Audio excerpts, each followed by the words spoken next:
Welcome back to the Detroit is Different podcast studios. Now, somebody that is a guest that hopefully you all will be seeing on a Detroit is Different stage coming very soon. But even if not there, you need to check them out on any stage if you see this brother performing. You already going to be like, oh man, he got the old school flavor. And I just found out something where it's even more of an old school flavor of one of Highland Park's best. But we're going to get into that in a minute. Drey Skonie, how you doing? I'm doing all right, man. How you feeling? Oh, man, everything is cool, brother. Everything is cool. I appreciate you, Kari. Thanks for having me, man. Definitely. So it's like we definitely going to get into the whole style thing. Yeah. But before we even get into that, this is probably going to give a platform of it. Classic Detroit is different. Yeah. Yo, peoples, how did they get about to Detroit? Okay, so good question. So my grandfather is Haitian. So they came from Florida. Wow, sac passe. Yeah, exactly. My grandmother, she came out of Memphis. So she moved from Memphis up here. So, and that's on my mom's side. Okay, all right. So let's go a little bit before we even go to the Haitian. Yeah. Let's go to the Memphis. And yo, if y'all don't know, it's a lot of black people in Memphis right now. Memphis stomping. Memphis is kind of trying to take that crown to like the blackest place in America right now. And it's actually getting a little bit of my heart. Yeah. But before we go all into that, you know, Beale Street and all Memphis that. is family for real. So let's talk a little bit about that Memphis because it's not a lot of peoples that make their way from Memphis to the D. Yeah. So let's just start in that culture.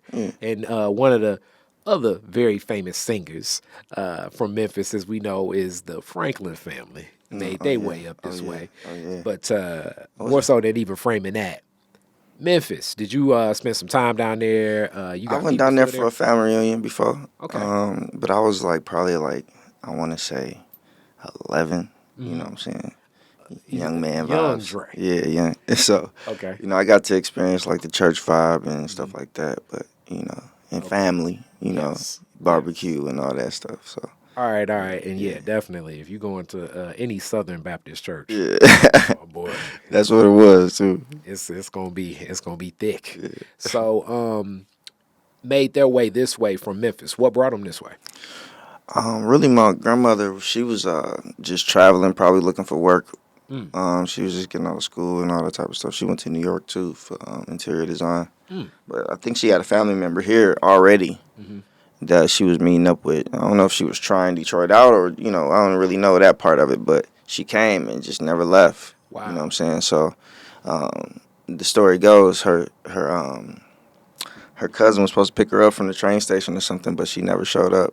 So my grandmother went to a church, Bethel. And basically they had at that time they had places for people to stay and stuff like that. They had nowhere to go. So, yeah, my grandmother, found a way through the church. So. Okay, and you said Bethel. New Bethel? I mean, I only know one Bethel, so. Okay, all right. So that's the Memphis Franklin connection even more so. So if people know, C.L. Franklin famously comes from Memphis to the city of Detroit. And down the street from where Motown even starts, he starts producing the albums and the vinyls, which actually created, this is some inside scoop that I often give people. Man, you teaching me some stuff right now. Yeah, so at the time, really when people talk about the start of soul, rock and roll, what's happening, really, you talk to most music historians, they'll say Ike Turner and what he was doing in Missouri and all of that was far ahead. He just didn't have access due to racism. Racism and business go hand in hand. I was just watching this stuff about Stax too. So yeah, they didn't have the access to the people the engineers and the press and all of that. You know who had access to the press and the engineers and all of that? Who that? C.O. Franklin. That's crazy. So a lot of those people from Motown were people that was walking up and down the street to New Bethel that already had it. So it's you had a competitive advantage because C.O. Franklin was one of the first people saying, look, I need my sermons to be heard and on vinyl. Exactly. Almost like a televangelist at a time. Yeah. Hence, this is tying C.O. Franklin to Martin Luther King and Aretha Franklin to Martin Luther King. So much money being I remember raised. that being in part of the story. Yeah, man. It's interesting Yeah, that's what crazy. New Bethel meant to the civil rights movement and its other stories and That's connections, but crazy. just Yeah, that that's whole little deep. footprint. That's deep. And now I know Drey Skonie's Yeah, family connected through that Memphis connection to that's connect there crazy. too. That's even deeper, That's man. crazy. Linwood Yeah, has a lot of history. that's crazy.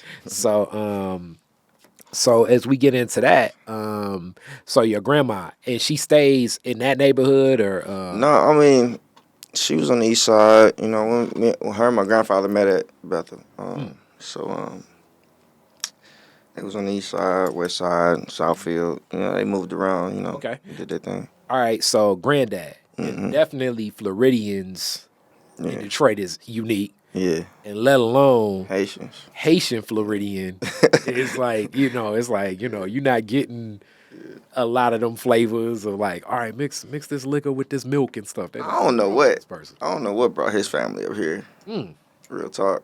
I don't know if it was more jobs, opportunity of jobs, But I know my grandfather, he retired from force, so he was deep into that, Okay. Industrial Revolution era. You know what I'm saying? And I'm guessing because both Memphis is so close to Chicago, and most Floridians, it seems like, and Haitians end up in New York. You probably got people in New York Yeah, I and probably Chicago do. Yeah, abundantly. yeah, probably do for sure.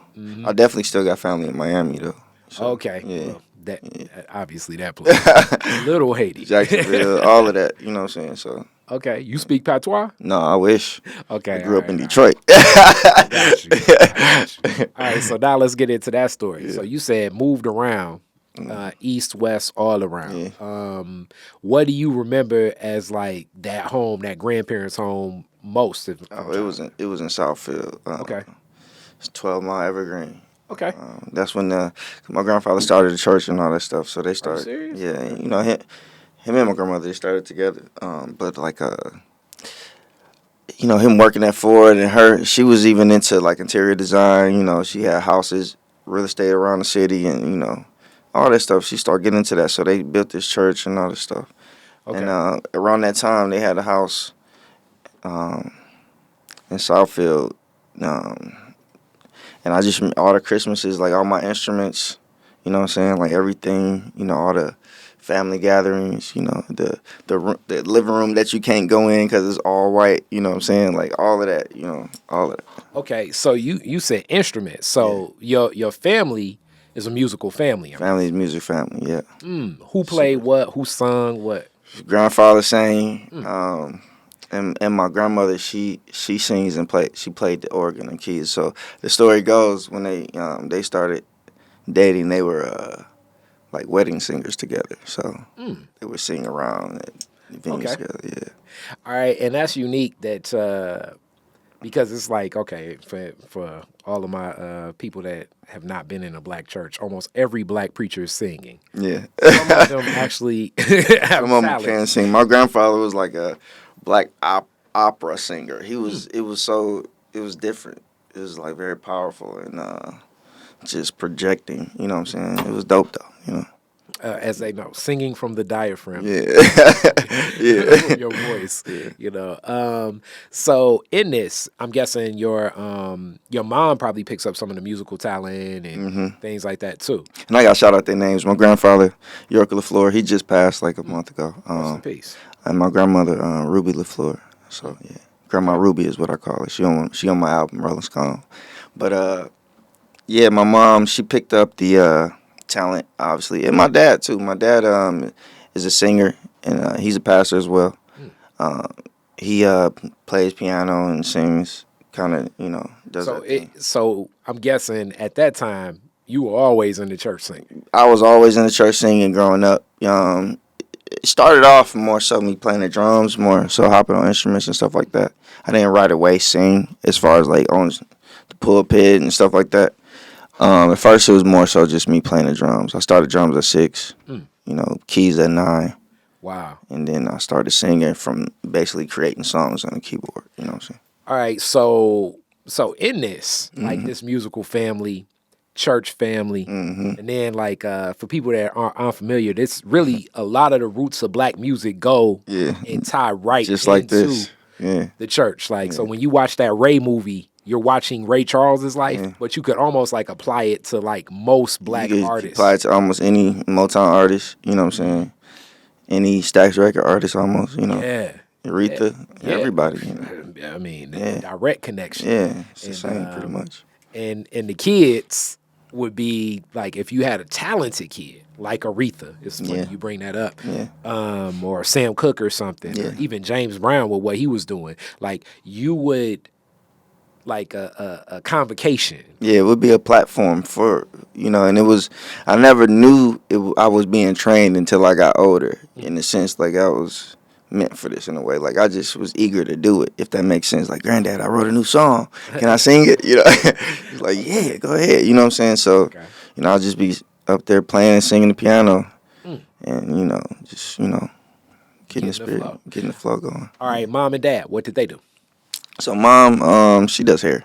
Okay. So yeah, she's all into hair. I've been seeing perms and whips my whole life. We definitely about to explore that shortly. Yeah, I do. I actually know how to cut hair and style a little bit and do perms and all that. So, but yeah, it's familiar to me. Her youngest brother, my uncle, Drey, he would get perms, and he would perm my hair at a young age. So he was a real smooth guy back in the day. Okay. So, you know, all of my uncles really, but like my uncle Drey in particular, he was like all into the fast cars and, you know, the Rico Suave vibe. So, you know, I kind of picked up, you know, a lot of that stuff. Yeah. And your pops? Pops was pastor, more of like the hardworking dude. Like he was a cable man my whole life, so he climbed up poles and stuff like that. Hardworking dude, just, you know, I would say he was real dedicated to, you know, his church. But I didn't grow up with him as much as I did with my mom. Yeah. Yeah, but like I still was around.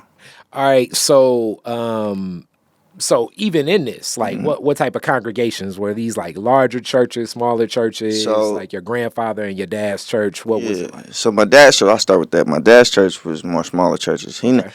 I never really have been in a church where it was my dad's church. But he was the pastors. Yeah, he was either the head pastor or one of the pastors of the church.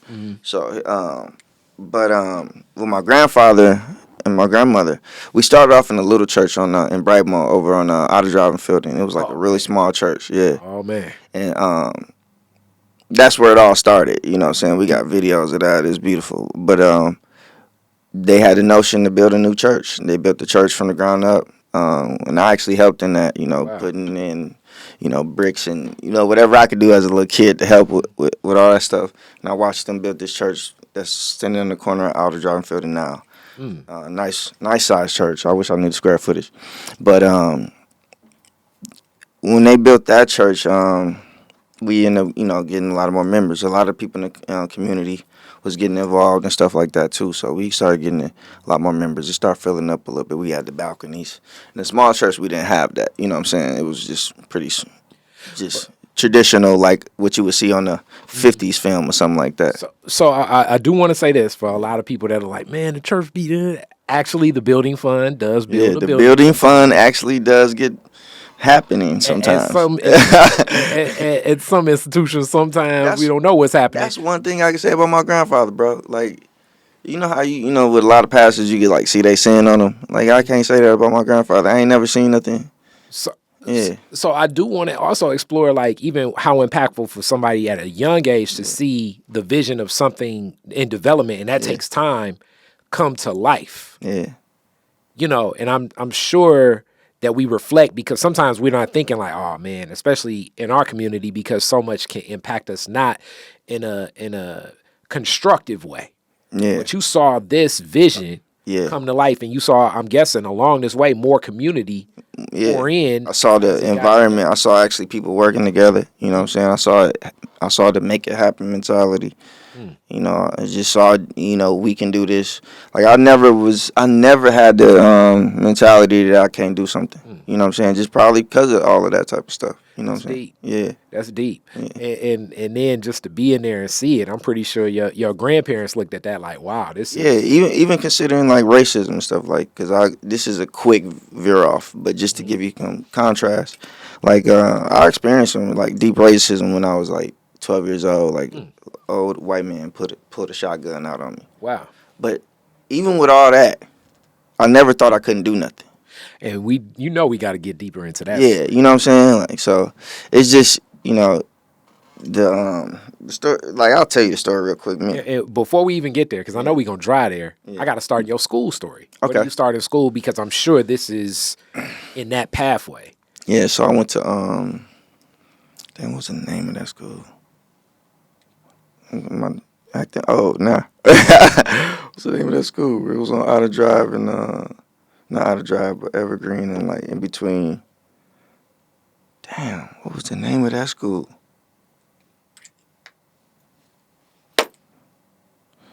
So I lived on Outer Drive and what was that Salisbury. It was a school over there that was like elementary and middle school, and I can't remember it. So just a public school you're going it was a there. Public school, yeah. Okay, and that's where you start. Middle. That's where we start. Middle, where you go. Middle, we got moved to the suburbs. My mom remarried, so we moved to the suburbs, and I went to the school in Redford, Pierce. Okay, Yeah. now you just put us in. You lived in Redford. Yeah. And Redford, for people that don't know, for people that don't know the Metro Detroit footprint, Redford, though connected to Rouge Park and like the Cody neighborhood, and you think of like some true, sincere black community, like is right there by Redford. Yeah. When you think of Redford as black folks, it's not like completely like red light, but it's definitely one of those communities that, it's like, do you really want to be over there? You know what I'm saying? But it ain't like, I've definitely seen some crazy stuff over there, but it ain't. It was safe to be walking around at night. You know what I'm saying? And the tensions also really more so when I say that. Like, I think of Redford, black man driving, like Redford police. Yeah, like, Redford let's put it like police. this: the racism again. Yeah. If you go to the traffic court in Redford any day of the week, you're gonna see probably 95% black people. Yeah, And you real like, talk. Where do these people live? Yeah, real talk. You know, and that was a big issue growing up, even in school. But I got called the N-word. Can I cuss on here? Yeah, you can. Okay. I got called nigga by a little white boy, and I beat him up. And he kept calling me. He ain't called me the word once.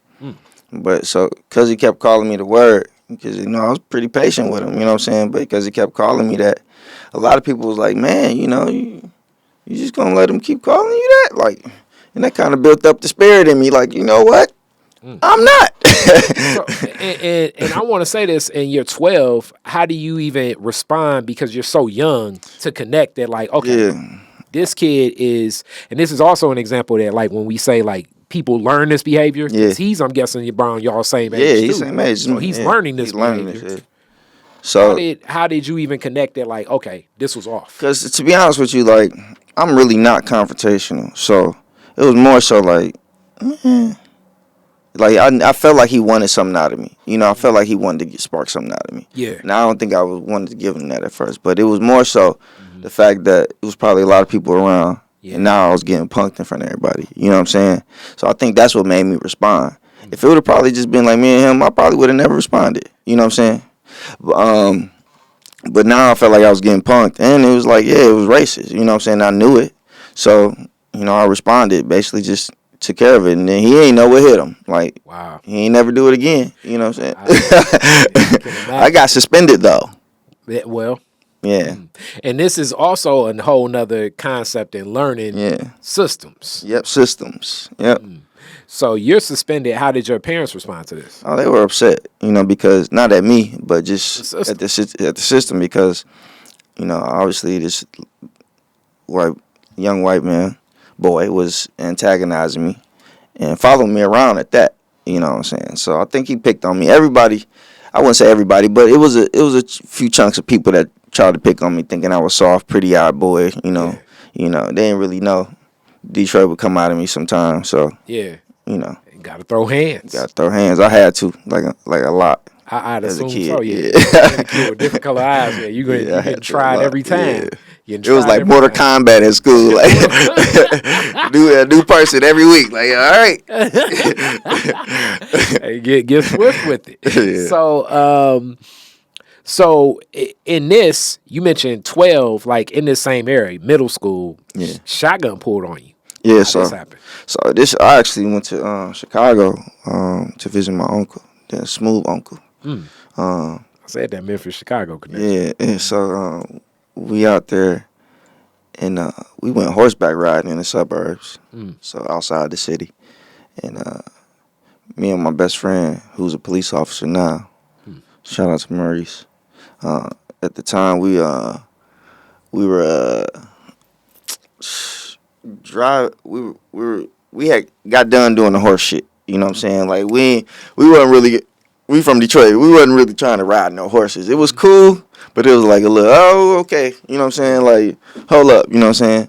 So, at least that was our mentality at the time. Yeah. So, when we got done, we went to this ice cream parlor that was basically in the same, like, we could have walked there, but we just drove to the ice cream parlor. And it was a Spanish lady with us, but she was like Argentinian or something like that. So she looked white. So she had like, milky skin and red hair basically. So she looked Irish basically. But she was completely Hispanic. She went with us to this ice cream parlor. And I wish I knew the name of it. But me and my best friend at the time, we going in there. We just kids. We were like, oh, I want this one. I want that one. Like, man, I ain't eating that. You know what I'm saying? Just being kids. Yeah. You know what I'm saying? So, and it was only us in there. So, only us three in there. And so, the guy who was taking our order, white guy, he's just staring at us. And I'm a very observant. I've always been like that. So, he was staring at us. I'm like watching him, but I'm just being a kid. And I'm watching my friend ain't watching. You know what I'm saying? So, I'm watching him, and I'm like, looking at him like, what are you looking at? But we looking at the ice cream. And so something made him mad that we said. I don't know. We was talking about the ice cream. I don't know. I really don't remember what we said, but it wasn't nothing like. It was nothing to draw a firearm on children. Exactly. And really, in reality, nothing said should ever make you draw a firearm on children at all. So he said, how dare you bring that kind in here? Wow. Like, we both was like, he was like, get the hell out of here. So, and we looking at him like, so the lady that was with us, she was like in shock. She just like stopped talking. Like, she didn't know what happened. And we kind of did the same thing. We was like, what? And, and he was like, get out of here. So we started walking backwards already, and just from the tension. From that exchange, yeah. And so as we're walking back, like, fuck this place. You know what I'm saying? We walking back to the door. His partner in crime comes out of the back room with a shotgun, aims it at us, and literally puts it right in our face. Wow. Like, get the hell out of here. Wow. Right now before I blow your fucking brains out. Something he said like that. And so we just started walking backwards, like, out the ice cream parlor. It was like a Western. Just, damn. Yeah, like. So this event happens. Yeah, this happens. And I can only imagine how your uncle responds. Oh, yeah, man. How do you even, like, as a kid, how do you even explain? Because, kids tell stories. Kids tell stories. I was going to get into that. So my uncle, he's very militant, but he don't play around. Like, you know what I'm saying? With stuff like that. Because also, like, for now, as you're older, it's layers in this. It's layers in this. Now I know what's going on. One, the racist layer. Yeah. Two,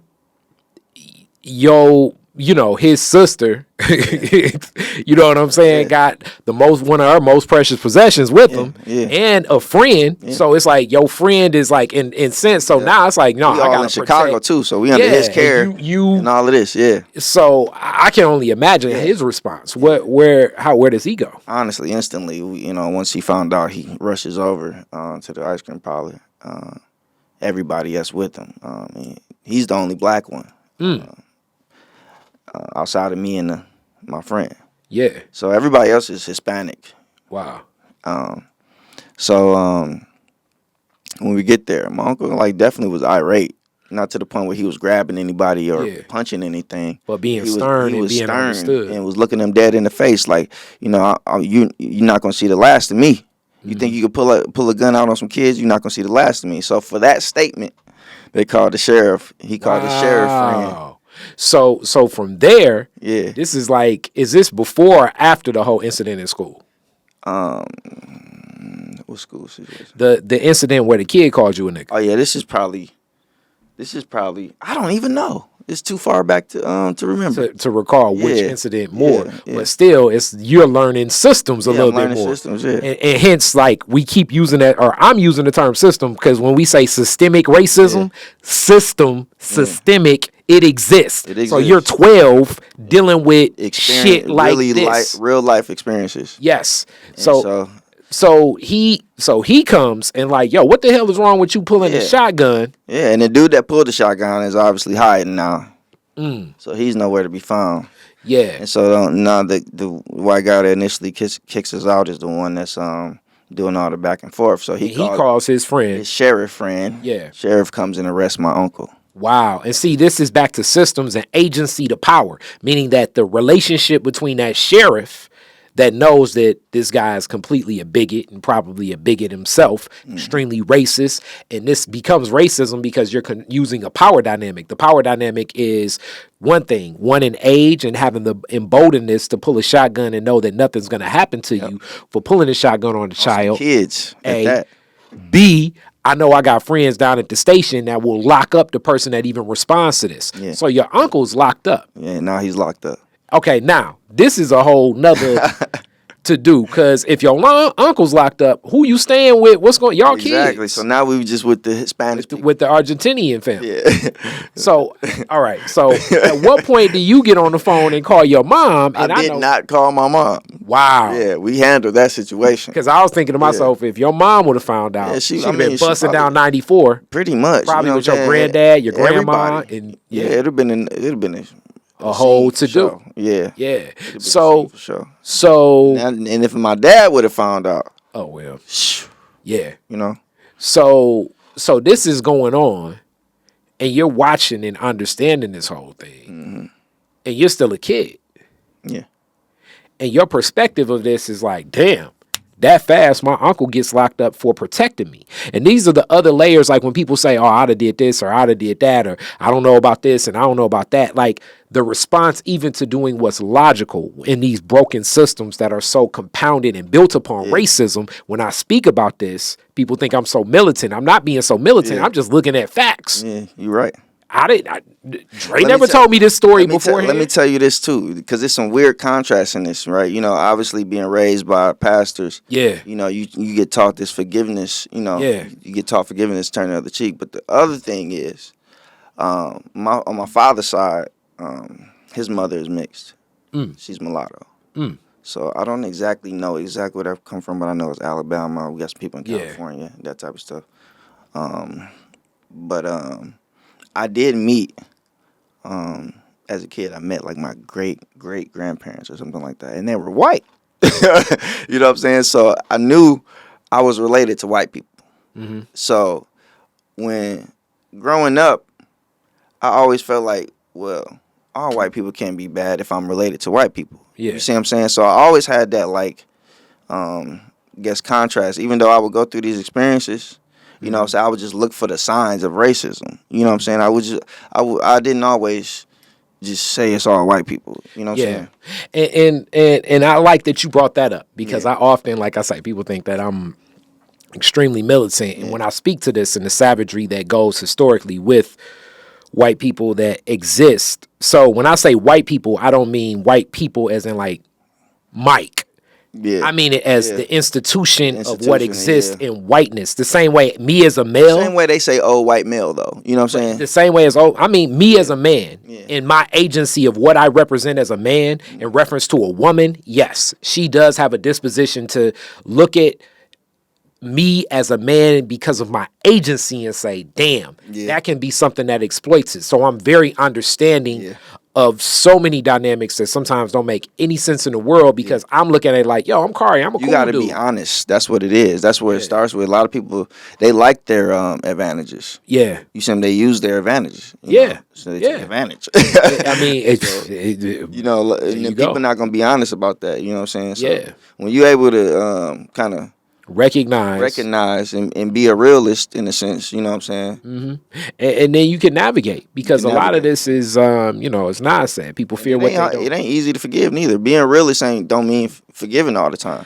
I believe for me the functionality is like I say with Nas, people fear what they don't understand, hate what they can't conquer, and a lot of it I look at as ignorance because so much of it, as I'm sure that ice cream parlor is probably just not used to having some young brothers in there, or here's a small example like my dad, when my dad used to go up to my nephew's school and get the kids ready, and sometimes the teachers would be like, man, these boys is wild as ever, and then my dad would do a push-up contest with the kids. Then they'd be ready to connect because culturally, and it don't make sense, but it make all the sense in the world that sometimes we're going to function differently. Culturally, we connect differently. We want to do push-up contests. We want to climb trees. We're going to question things differently. We can't just sit down behind a desk for 7 hours and be cool. Like technically, if you can get a group of 50 black boys to do that and they 7 years old, probably something's wrong with that group of 50 black boys.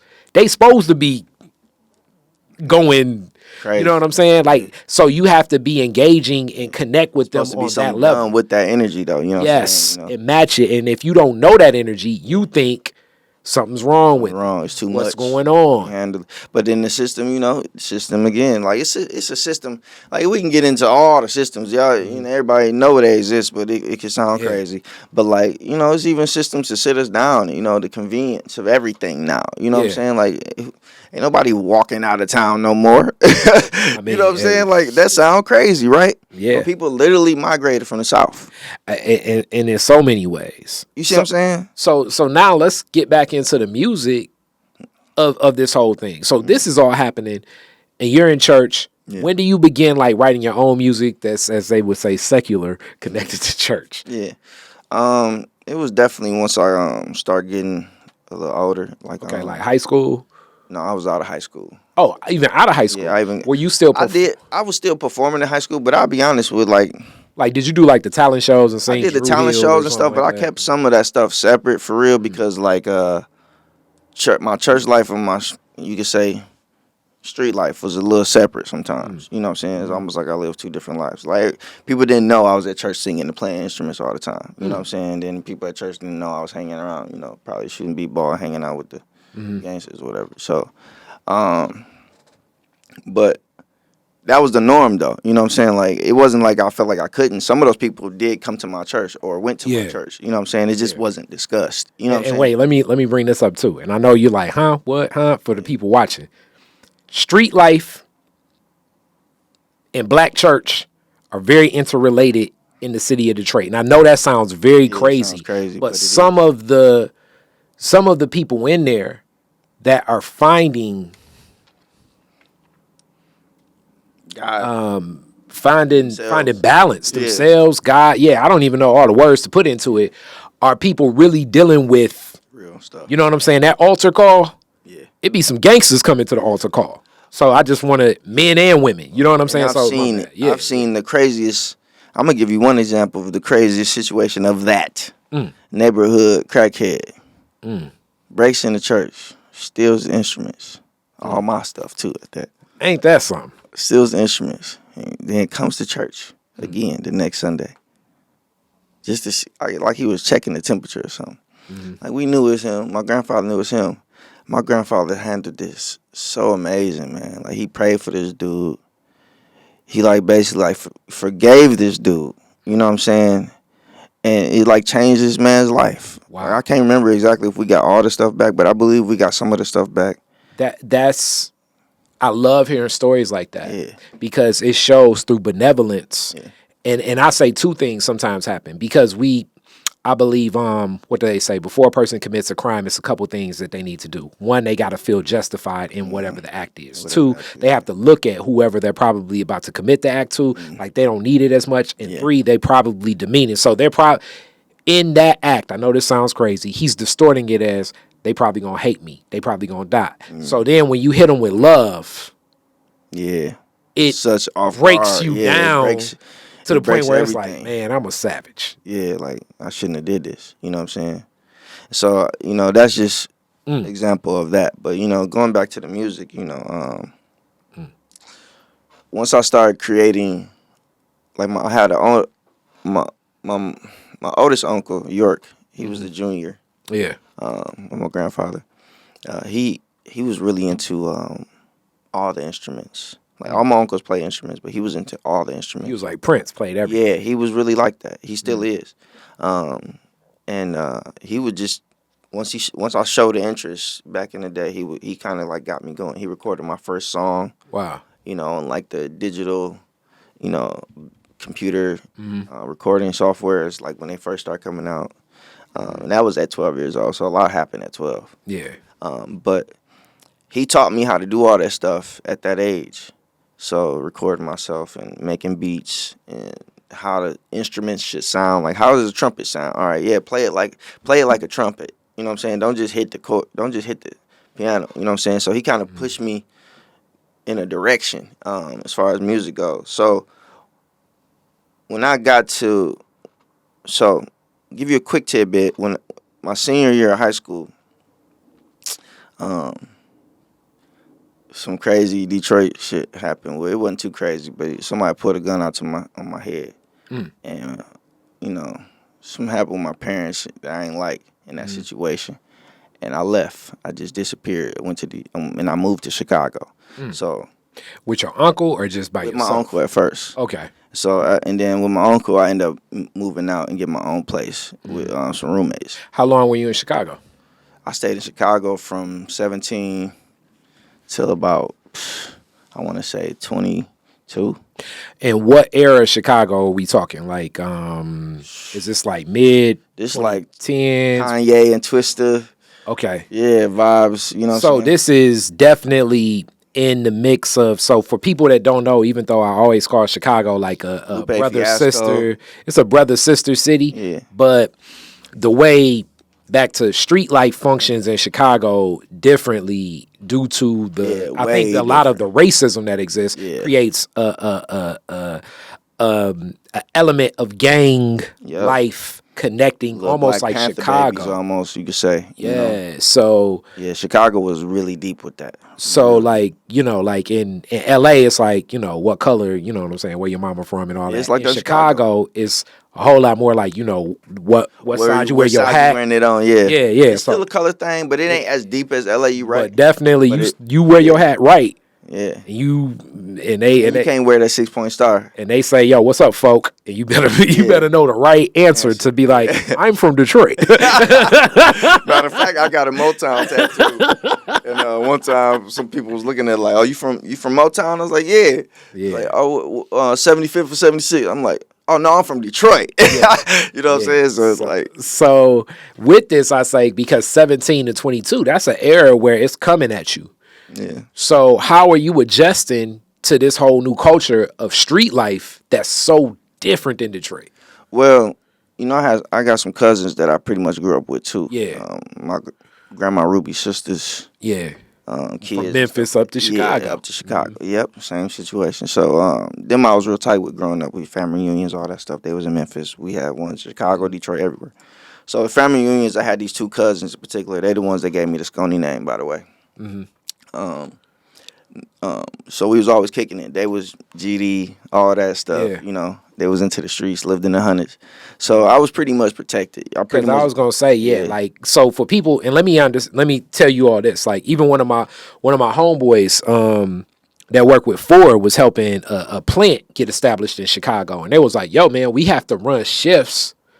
GD, Gangster Disciples, and Vice Lords. They had to run shifts based on what set was in there, because that, and you're thinking like, damn, a national corporation has to function with the culture of street life there. And as I say this, it's kind of like in LA, like it's a part of the ethos. And I'm not glorifying it. I'm not saying that it's a beautiful thing. I'm saying it is a thing because I think similar to like Stone Running and the Keystone Rangers and a lot of the racism that exists in a place like Chicago that's so segmented and so connected. I mean, they had a city called Bronzeville. You know what I'm saying? Like, so you're in the mix of this. You're in the mix of this. And in the mix of this, at that age, with your cousins, So I was into like hip hop a lot. You know what I'm saying? I was Yeah. into like, even when I was because I was the music cousin, I had the equipment. I ended up getting my equipment. My uncle taught me what to get.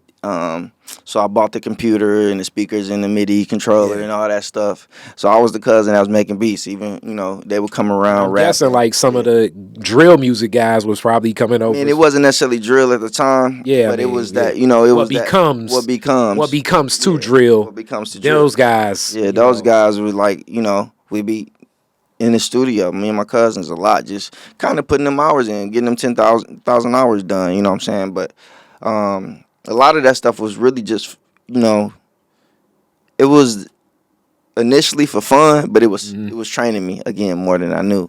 So I was creating a lot of songs just to see what I could do, getting my ideas out, and yeah, man, I even had girls over and just see what they would think. You know what I'm saying? Girls over at 17, that can lead to children. Yeah, I had my own apartment at 17. Oh yeah, that's a recipe. It did lead to children. So by 21, I had my first kid. And it was conceived. She was conceived to one of them songs I made in my room. Oh man! All right, so what led from that Chicago? What led you back to Detroit? All right, so a lot of things happened from Chicago to Detroit. Like I ended up auditioning for making a band. I did make it. I went pretty far on the show. Went to get the cheesecake and all that shit, and then I ended up getting cut halfway in the show. All right, so now because everybody's probably asking so many questions, and I'm not even about to ask any of the bad boy questions per se, but I do want to ask these questions. Okay. Reality and reality TV. I often tell people different realities. Can you explain a little bit of what reality TV and reality is? Yes, I can. So, fortunately for me, being a talent-based show, that's the part that was real. Okay, the talent base. But then it has to be a story. There's always a story. And people fall in love with stories, and that's what they teach you on TV. So everybody had to pretty much give a story, not necessarily create a story, but some people may have created stories. I don't know who did and who didn't. But they had to give a story to sell to TV. I felt like I wasn't good at that. And that's interesting that you share that. And I've often told people these arcs. So like one of my homies, Reverend Bullock, when it was, what was it? Like the Pastors of Detroit show that they were doing. So it's like scenarios are created. Scenarios are created and it's just more exasperated. It's reality, but like for instance, like if this was a reality show, created confrontation, and I came in, like so I came in. Drey was here a little bit early, so if it was reality TV, it'd be some producers like, "Where's everything at?" He probably doesn't want to interview him and everything like that. And it just was like, "Yo, give me a second." It could have possibly exasperated, and then if that show were aired, let's say Tuesday, and then we have to meet up again next Tuesday. And then all of our friends are like, "Oh man, you gonna let them do that? You gonna let them do that?" Now it feeds into as you say, a storyline. But like I said, by being a music-based show, like we got to focus a little bit more on the music. But like, for instance, the way I was cut, to this day, always gonna have a problem with it. Now, and everybody some of the industry people are gonna be like, that's business. But I'm tired of that's business people. You know what I'm saying? Treat people right at the end of the day. But I felt like I had quit my job and sacrificed. I had just had my kid, and sacrificed all this to take a chance on my dream. Right, go to New York. I got auditioned in Chicago, and second auditions was in New York. So we got flown to New York for the next rounds. That's where we had to go in front of Diddy. I made it past that. So now we're in the house, right? We're doing the cheesecake stuff, whatever. And the episode that I get cut, they had these new guys come in and basically kind of like shake us, get us off our guard, kind of make it seem like, always be ready. Don't think that your spot is solid, you know what I'm saying? Which I actually do understand that. I did learn that lesson. But at the same time, I felt like instead of Now, I don't think none of the other guys wasn't talented. I think everybody that was in that house was talented. Yeah. But instead of it being more about the talent, it was more about the story. And that's the other part that sells. Yeah, exactly. And the sad fact about it, and it was more about the shock values and everything that they can do. Yes. I do believe me getting cut was a shock value at the time, and it created a great story. And this is pre social media, or it's like the it's start. MySpace days. Yeah, it's the start of it. So people are talking about it, and you need, as you said, storylines. Yeah. And the reality of things today, even and we connected through Stephanie Hammond. Shout out Stephanie Hammond. Out to Stephanie. What up, though? My entertainment attorney that Mine too. Lord knows for years I probably give Stephanie so many headaches because I'm always zigging when I need to be zagging. But music was one of my starts, and when people always ask me, it's like I think the storyline plays out even in all music nowadays, because even the advent in that same time, like of a guy like 50 Cent. Ooh, sorry. Even before we even knew who 50 Cent was, all we knew was, oh man, he got shot.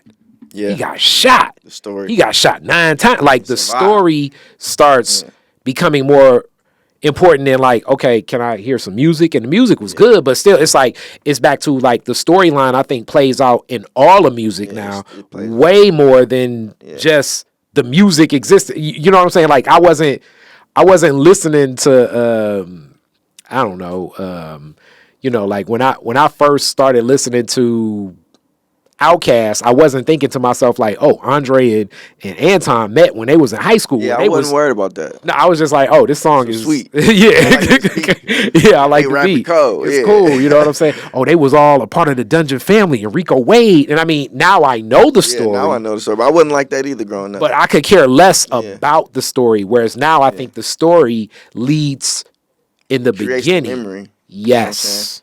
You know I'm definitely, as a songwriter and as a person that's like learned and soaked in all this stuff, like that's something I definitely have to consider. So I do have to. This is an interesting discussion where I do have to ask these questions too. So and oftentimes, I mean, Lord knows, me and my parents, I knew everything when I was a teenager. So we had some impasses around 18, 19, 20 when I was truck driving myself. So how do you come and make amends with family? Usually a child does do that. Like, how does that come back together to reconnect with your mom and your dad? Like, how does that Detroit wound, like, how do y'all kind of come to amends? Well, I think, making a band did play a part of that. They didn't see me again until I was on TV. Wow. Nobody did. Even, like, I dropped out of high school, too, when I left. So I know that made dropping out of high school, boy, talk about something that'll piss some parents off. Yeah, I dropped out of high school and just dipped. Like, I got a bachelor's degree now, to all the people out there, but like being away, traveling, and doing something like making a band and having a kid and all that stuff, and then not having that family support that I really, really, really wanted. I kind of wanted to get back close to them. Expand on that, because oftentimes that's another thing that's pervasive in definitely entertainment, but even sometimes I see that narrative being said now in a lot of spaces.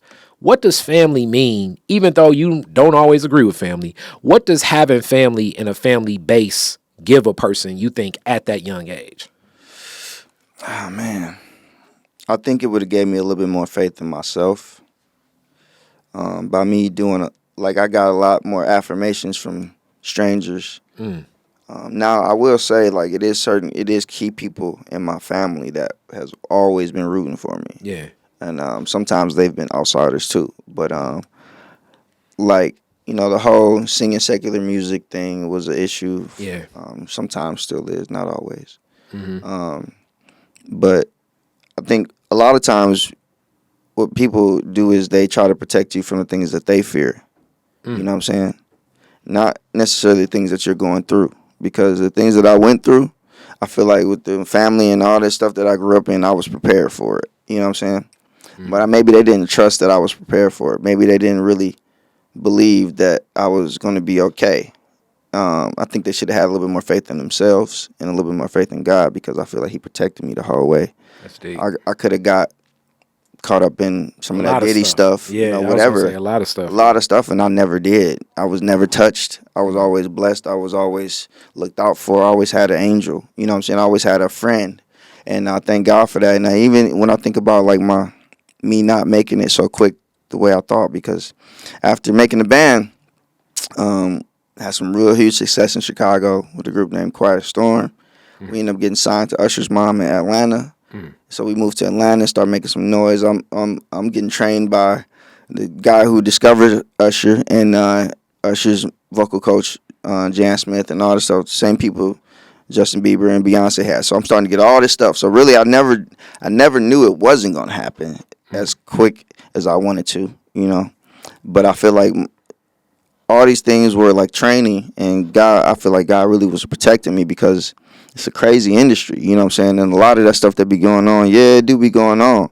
And we don't always see it, you know what I'm saying? Like, I never went to the Diddy parties. I just, you just know not to, like, if you smart enough, And now we there. And I like to share, because I've heard its own, but like not just the Diddy. I mean, the Diddy, the political parties, the sports parties, the big business leaders party. Like some stuff you just know better. The arc I want to share is this, and even here, like around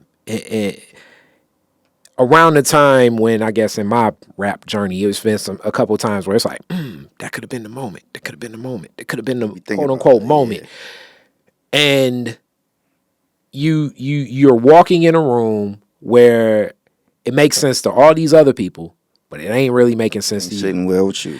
And preach, brother. And they're like, well, everybody does this. Everybody does this. Yeah, but this is the way to go. This is what you're supposed to do. Everybody does this. Everybody does this. We about to go from here to here to here to here to here. New York is definitely one of those places. New York is like Vegas if you know the right people. It's 24/7. Right. So like you can go from this event to that event, to that event, to that event, to that event, to that event. And then when you think of the way that these stars are, DMX on his last Drink Champs told an excellent story about being in Africa through some different investors and like how the promotions are. And like, you got to be up and you got to be down. Hence the cocaine, get up. Hence whatever the opioid is to get down. Like, you don't know what's happening. You may be up from going here to there, here to there. You're in such a haze. All these other people are in such a haze. You don't know what's going on. Like, I know I'm getting to a long point to just basically give to the people that it's not as linear as like, this is right and this is wrong. It's a whole lot of gray area, because some of the people that'll give you the greatest opportunity and be wonderful with you can be the most ugly and monstrous person to somebody else. Exactly. And like you see a lot of people learning that right now. Yes. You see what I'm saying? A lot of people, they think, the glitz and glam is what's the most important. And as soon as you open that glitz and glam door, it's nothing but trash. And even more so, one of my favorite albums, and a lot of people hate it, was Lauryn Hill's Unplugged. And I mean, I sometimes feel that pressure, even when Detroit is different, as I'm welcoming in other people. Like, you feel the pressure of like, okay, like, let's just say, for instance, me and Drey start something. This podcast goes major viral. And then people are like, oh, man, y'all need to keep doing something. Then we get a production crew. Now we hire a production crew. That's 10 people on our production crew. So now that those 10 people walk up to us, say, thank you so much. And like 5 of them be like, yo, man, I just had a kid. And I'm one person say that. Another person's like, yo, I'm caring for my mom. And this will put us in the best position. And then the next person come up to us and say, look, man, I just beat cancer. And then the next person come up to us and say, look, man, I never had any opportunity in my life. Thank you so much. So now we go into the next production thing. And I don't know, let's say, this is very far-fetched, but like, let's say it's just like the wrong advertiser comes to us, like, I don't know, Cool Cigarettes. It's like, hey man, y'all are the perfect podcast to push Cool Cigarettes. And it's like, man, I don't want to push that poison on my people. But it's like, here go $30 million check. And now we're looking at those 10 people that just told us that we're relying on this. And they're in the back of their mind like, look, I don't really like Cools, but it's probably a way to do this that is cool. And why don't you try to do this? And this is how it looks. So you got the pressure of all of these other people looking at you. They like. And it's been done. Like, all these sponsorships and stuff and candies and sodas and everything that's been pushed on us that ain't really good for us. You know what I'm saying? Like, it's been done. And, I don't think, like you said, like, it's been done out of you know, the people that they're choosing, I don't think is ill-willed, you know what I'm saying? Yeah. But the people that's creating it, you know, it's a whole nother story. And you looking at your team, and all you thinking is they like y'all can do that. Y'all can go in there and do that. 30, like you said, go in there and do that, because now we're looking at, it's like, I don't see this person that's behind the camera. I see they kid. I see they family. I see that they just bought a new house. I see they just bought a new car. I see that they just it's like, man, I'm just paying for my son. People really fall for these dreams, bro. Like, like they really fall for these dreams. I've been tried so many times, bro. Like, people fall for the dreams, bro, and I just never have. I never sold my soul for it, and I think that's why my journey been like this. You know what I'm saying? And I'm gonna be honest with you, it's been times where I've really had to be a man and be blunt to people. Like, no, I can you know what I'm only saying? imagine. And it's like, either you gonna hear me like this, or you gonna hear me the Detroit way. You know what I'm saying? Mm-hmm. And so a lot of times you don't really want to do it like that, because you want to. Even in that moment, if we could just get to the business, we cool. But it's very tough to get to the business, because so many people are looking to, and then it's the other thing. It's a lot of smoke and mirrors too. Yeah. The money or assets that really exist versus that, back to like, it ain't making sense to you. Yeah. You know what I'm saying? It's like, hey man, well, if this is such a good deal, go on and give me half up front. And they like, oh, that's just not how it's done. Well, guess what?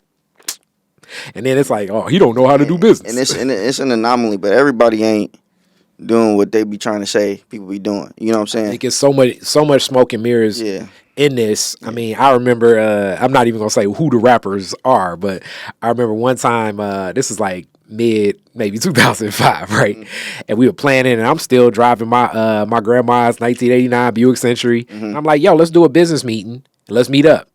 And I was like, we can at least go to IHOP. They was like, IHOP? You got IHOP money? So all of them are pulling up in like Cadillac Escalades, at least 4 of them, 24-inch rims. Like, man, we got to hit that dollar menu off of Wendy's. And I'm like, this don't even make no sense, man. You can't get something better than, like, we can't even sit down in a Wendy's. That's another lie. Take it till you make it. Like, you know, that's what they sell us, man. Like, they be trying to get us to do all this stuff. Like, you know, that was one of my biggest pet peeves with being an R&B singer, right?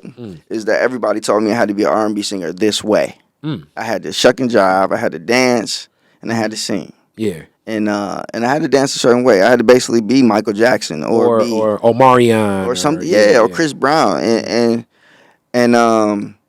it really got, for me, like, I like to dance, but I'm not trying to dance to the point where I'm trying to be better than Michael Jackson, and I'm not trying to be better than Chris Brown. Like, I think they're dope. Yeah, but that's what they do. That's what they do. That's one of their masteries. Me, I'm not into that. You know, I got other. Talents. You know, you can play all these instruments. I can play instruments. You know, I can do a little bit. You know, I can do something else. I don't have to necessarily work on that. I probably should have been working on my piano skills way more than the dancing. But I got good at dancing, thank God. You know what I'm saying? You know, because it helps for the stuff coming up. But, like, you know, I got irritated with the whole idea of, okay, you got to fit into this picture. So that's kind of that's how we got to this. Where we are now, the image and the sound and everything.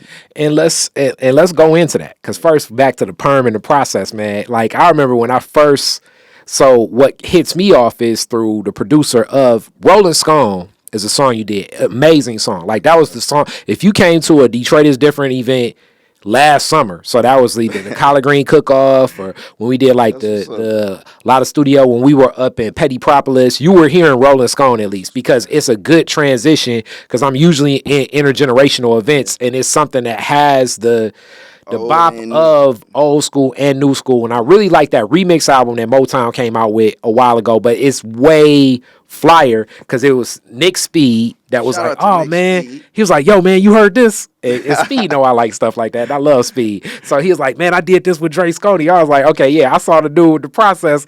And then I was like, so yeah, he was like, hell yeah. And it was similar to Superfly, where he was like, man, this was actually one of my fastest beats I made, because I knew and I saw. I was like, you know, that's how Rick James did Superfly. And he was like, for real? I mean, Super Freak. So he was like, yeah, man. I was like, yeah, he knew I told him patterns and stuff. I was like, I go by Rolling Scones sometimes. I told him that. Like, I got all these different names: Quincy Scones, Rolling Scones, Indiana Scones. I even do Scone Island sometimes. So I told him, like, I want to do something with Rolling Scone. He was like, I got you. Yeah, so And he had it like that. Yeah. And Speed's a mad genius when it comes to music, and he's one of the few that still gets me like, I'm about to do something. He really is a mad scientist with it, and I like working with people like him because music, like you can only gather so much, right? So like really working with different people is like having different hard drives.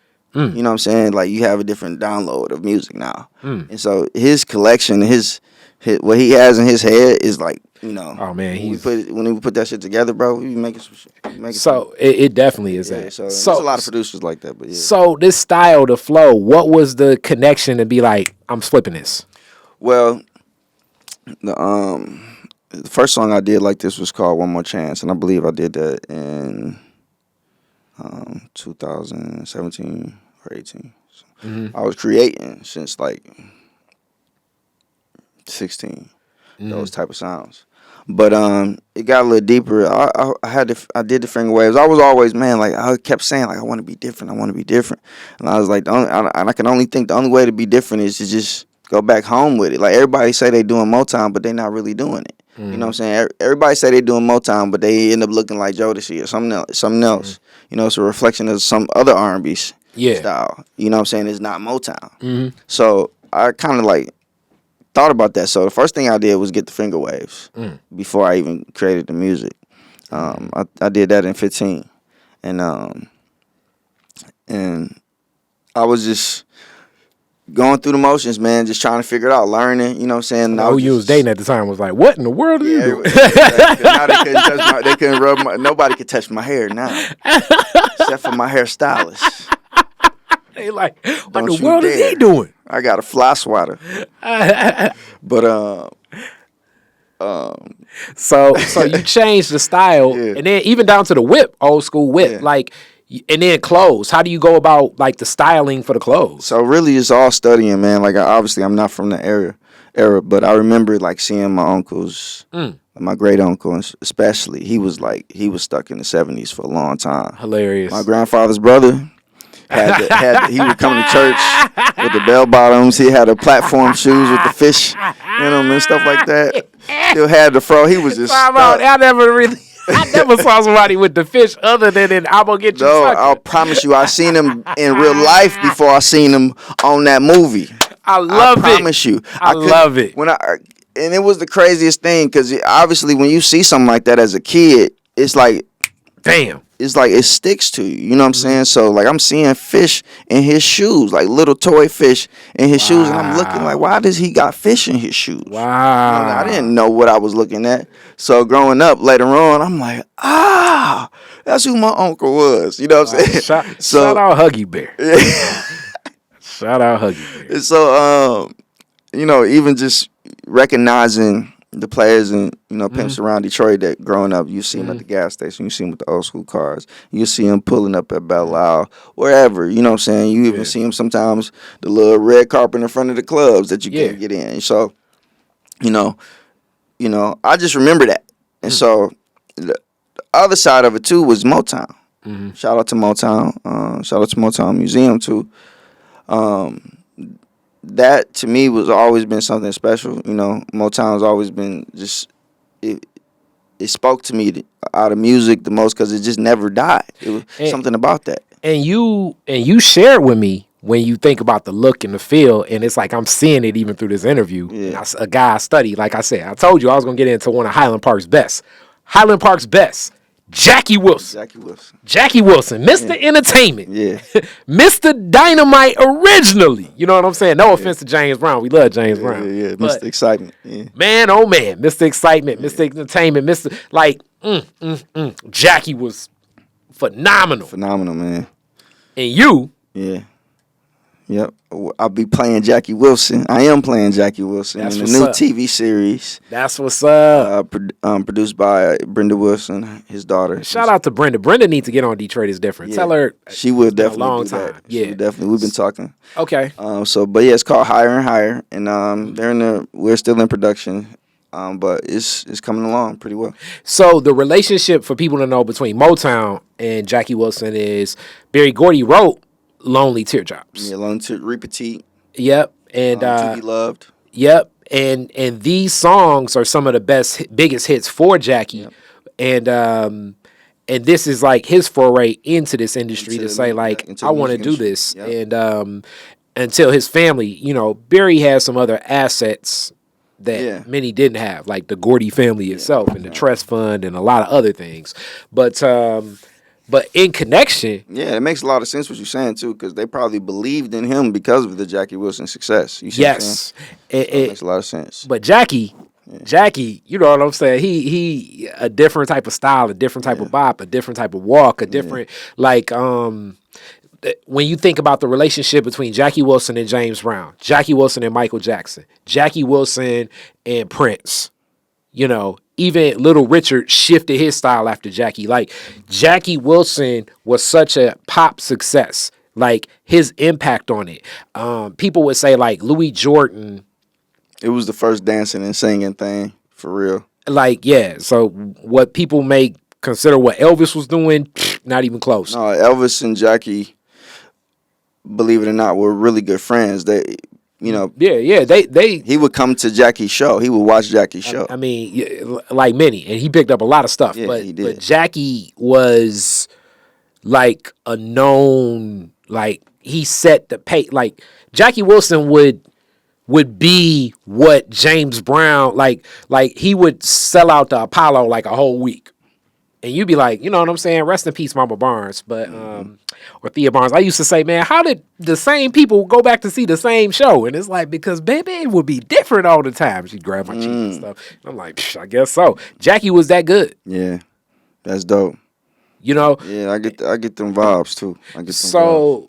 So you're taking this on, and this is going to be an interesting project because, like, I guess they definitely don't have to worry about who to go to for the hair and the styling and stuff. Exactly. Like, I already got it. I'm gonna need that outfit for 2 weeks. I didn't brought all mine for real. So, no, they help too. Yeah. What's the connection? And even as you learn more about his story, how's that impacting some of your flow? With a director, Larik. Shout out to Larik. He's been very patient, I should say. Yeah. This is my first time acting. Okay. So he's been very patient and even some of the other cast, you know, they've been helping out with just running through lines and stuff like that and getting me prepared. And the talent part of it, as far as like the singing and dancing part, is not so much my issue as far as like knowing how, because I believe that's why Brenda chose me. She was a judge for a competition, me and my band who won last year, Clouds. So she saw me there, and that's how she chose me. And so I feel like me and Jackie just naturally have a lot of similarities as far as performance. Yeah. And I think I just picked up on a lot of that. Even if you think about like a lot of Motown acts, you know, they not far off from Little Jackie Wilson's either. I like mean, that was you know what I'm the. saying? I mean, the number one. Michael Jackson will say. Yeah. Jackie Wilson, yeah. That's the one. So I think he definitely like kind of like is the essence of like that smooth male guy, strong guy still that just knew how to, you know, had a charisma, you know what I'm saying, on stage. So I think it's just something about that naturally having it that I was able to connect to Jackie Wilson. You see what I'm saying, a little bit. Like it. Yeah. So I'm definitely interested in that for like the story and to see how you gonna take on that. And then now I guess we go back into what's next on music for you. Well, for me, it's everything that's combined into all of this, you know, this story. Honestly, I feel like the transition into what I call the new old school is what I want to bring to this generation, to the generations before, the generations right now, and the generations after. I want people to be able to experience something that I didn't even really get to experience, but a time in music that you know, I almost wish I can go back to, and that's why I want to give it to people. Since I couldn't experience for myself, it's like I want to kind of give it. So, you know, real music. You know, not just the cookie cutter. You know, gyrating, whining. You know, singing. I want to come from the heart. I want to come from the soul. I want to. You know, like I always tell people, like that scene in Five Heartbeats when the girl was squirming down in her chair off, you know what I'm saying? That's how, and I feel like I do my job, but that's how I want to make them feel, you know what I'm saying? It's more about the people like I said, people don't always remember what you say, but they remember how you made them feel, and that's basically what it's about for me. I love it. I love it. So new songs, new everything. The Clouds, we working on an album. I got 2 albums that I'm working on. One with the Clouds, one with myself. And I ain't got no titles yet, but the songs are pretty much done. So. I'm looking forward to hearing some, and then you coming back and connecting. And I'm actually talking about like at. All right, so people know we pushing this now because it's the summertime. So it's 2. I'm looking, and I was already telling people it's like, okay, I see that you guys performing as part of the championship round for the Collard Green Cook-Off. I think that it's such an intergenerational tip, and it'll shock them. We always like being invited to the barbecue, and the cookout. So just gotta let the Clouds know. I'm sure they'll be down. I'm with it. So with that, now let's get into the classic Detroit is Different questions as we close out. Very first car, year, make, and model, year you got it. First car, sheesh. Oh, I forgot who make this car, but it's ironically a Tempo. I think Ford Tempo. Yeah, Ford Tempo. It was red. Okay. 2-door. Okay. I think I paid like $1,500 for it, maybe $1,000. What was the other question about that? Year, you got it. Year I got it had to be 2004 or 5. Okay. Where's the first place you went when you got it? Probably to the gas station. Probably got some gas. All right.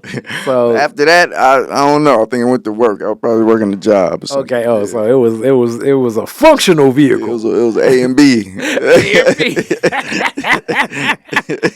But you was off your heels and on some wheels, as they say. Exactly. Right. No more busting it. So yeah, definitely. So let's talk about the other question. You'll love this one. You're the DJ at the end of the fireworks, Woodward and Jefferson. You get to play 3 songs. What songs you playing? DJ. Woodward and Jefferson. I'm playing James Brown Higher. Okay. I might play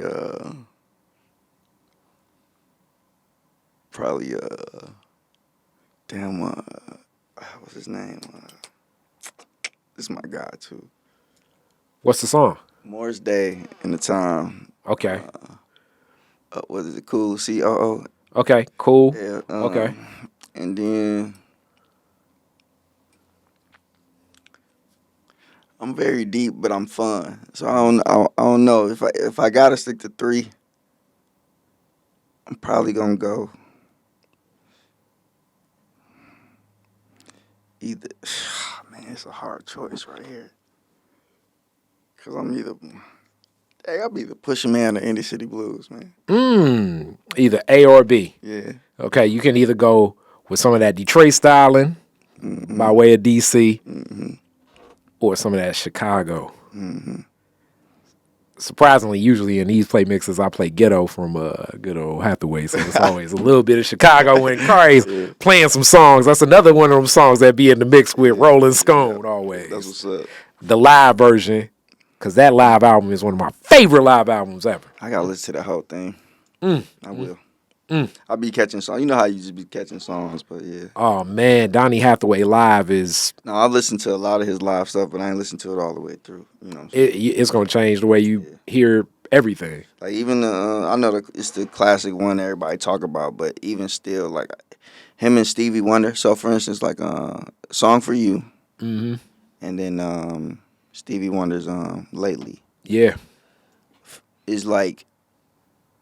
I've always studied those 2 songs in the sense how they sing it. Not just what they're singing. It's how they're singing it. And you could it's like that on repeat factor. You know what I'm saying? So. Yeah, that was a tougher one because Mama Barnes used to always sing that one. So I think of her when I hear "Song for You," and then it's like other layers of, I think that's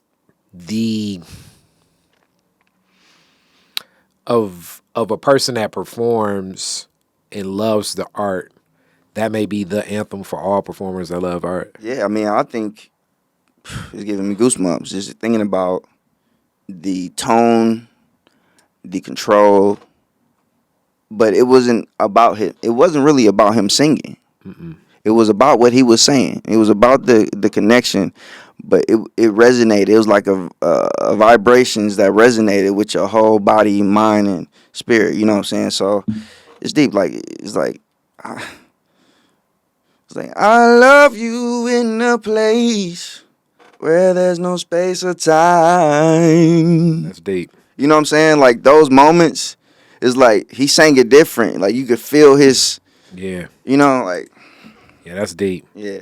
Yeah, it's like space. Make you want to cry. It pull it out of you. So and it's not, and that's what's so weird. It's not even a sad song, but it becomes the emotion. It becomes the emotion. Yes. And that's what I want to bring to this generation. That's what I want to be able to do, be blessed to do. And I feel like I am blessed to do that. The producers and everybody I'm working with, the musicians that I have in my circle. Shout out to Piranha Head.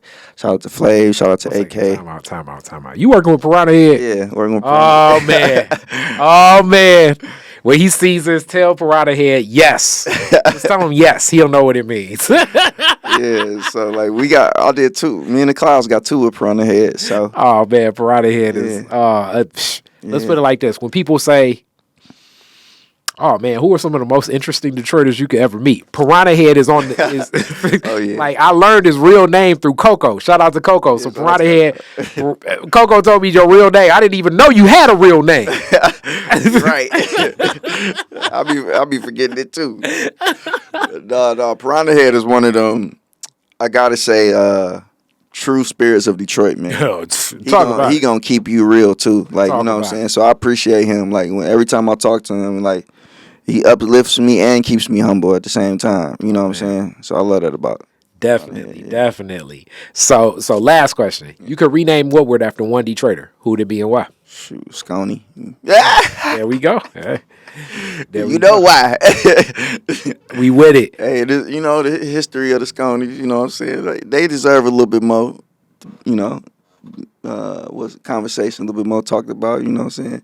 I know they had some grimy stuff, but it ain't enough story out there about them. It's just myth. So Skonie, so people know, is definitely another one of those, like as we say, cultural street sex that we talk about. So like along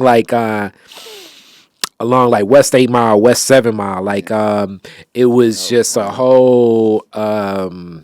It was pretty outlandish, but you know, I definitely think those times called for those times, and those that definitely were there, like Northland Rolling Rink, if they, you know what I'm saying, if you heard a loud scoops, get out, it would probably lead to some interpersonal conflicts possibly. So with that being said. Thank you so much, my brother. Thank you for having me, Kari. Real talk. Detroit is definitely different. Y'all see it already, baby. All right. Peace. Detroit is Different is where you get information, artistry, history, music, and even comedy. Detroit is Different, a home for the culture of Detroit. Visit online at DetroitisDifferent.com today.